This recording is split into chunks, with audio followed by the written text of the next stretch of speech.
Salut, bienvenue pour cette nouvelle vidéo. Aujourd'hui, toute petite vidéo, je voulais juste faire un retour sur une housse anti-pluie.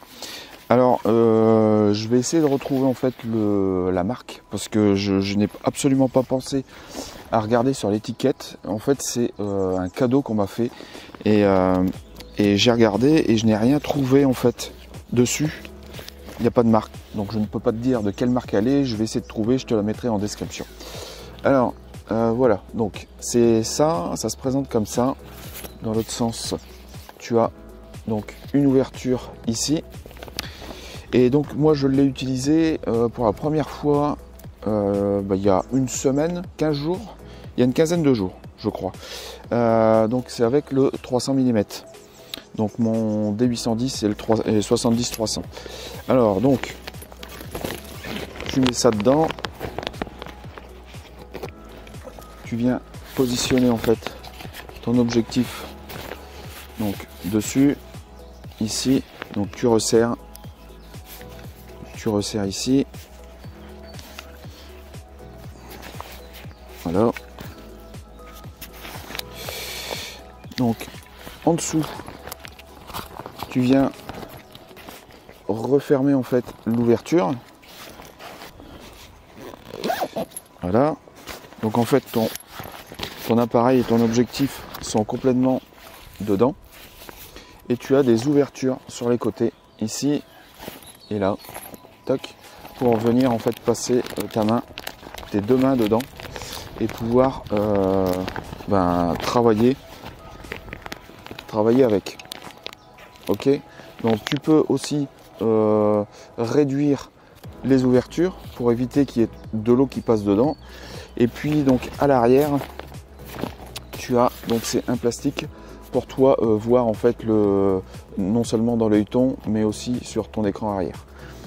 Alors pour ce que j'en ai utilisé, je trouve que c'est bien parce que en fait j'ai pas eu d'eau qui est tombée dedans.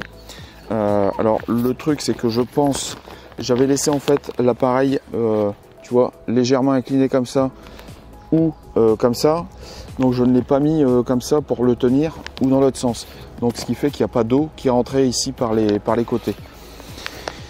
Alors c'était bien, j'ai pas eu une seule goutte d'eau qui est tombée dedans, ça a tenu correctement. J'ai fait ma sortie sur je crois que j'ai dû sortir 2 heures à peu près. Par contre, j'ai relevé un petit inconvénient, c'est que le fait de tenir l'appareil à l'intérieur avec le plastique, en fait ça fait de la buée sur le plastique. Donc régulièrement, au bout d'une heure, tu es obligé de nettoyer le plastique à l'intérieur pour pouvoir voir quelque chose dedans. Donc ça c'est un peu problématique. Je pense que la prochaine fois, il faudrait que j'essaye, c'est d'enlever les mains à chaque fois que je ne fais plus de photos. Et puis de me balader, et quand je trouve quelque chose, et bien c'est de réouvrir en fait les côtés pour passer la main et puis faire mes photos. En fin de séance, pour éviter cette buée, j'ai réouvert l'ouverture ici et puis j'ai travaillé juste avec le boîtier découvert comme ça. Alors bien sûr, le jour où je suis sorti, il pleuvait vraiment beaucoup, donc il faudrait voir sur des moments où il pleut un petit peu moins ce que ça donne.